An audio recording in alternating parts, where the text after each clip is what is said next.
There have been a lot of comparisons about the times that we're going through right now and times of war. And some of the comparisons are really true.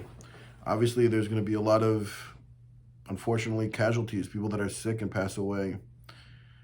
There's a lot of trauma, especially for people in the hospitals and on the front lines of what's going on, that what they see, the amount of death that they're seeing, that it's comparable to time of war, to a soldier, to the trauma that they see. There's what the government is trying to do to step in, also very similar to wartime. Something that's always struck me interesting about people that have been through war as veterans is that no matter how much longer after the war it is, you generally see them walking around in caps that say that they participated in those wars. And they're very proud of it. And unfortunately, we don't really see that many World War II veterans anymore, but you definitely still see a lot of Vietnam veterans with their hats, Gulf War, wars in the Middle East, veterans of those affairs that wear it on their hat. And I think it's a very important and proud thing that they did in their life.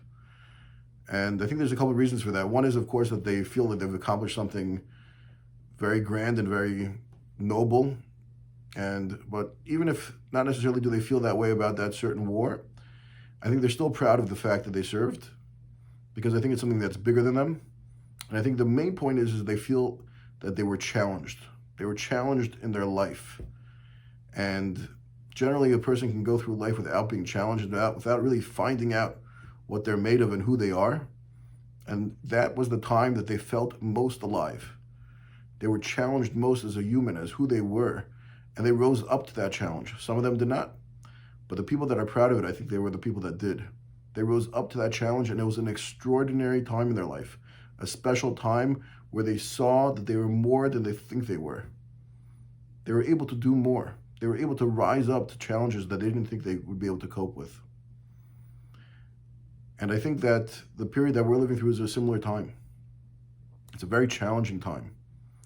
But I think it's a time that we can rise up to that challenge and feel alive and feel that we're doing more, getting more out of ourselves than we thought was possible.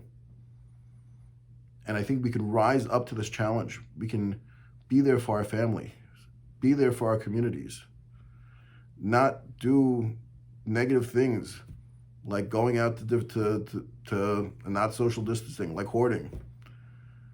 We can be there for other people. We can have faith in God, even during these times.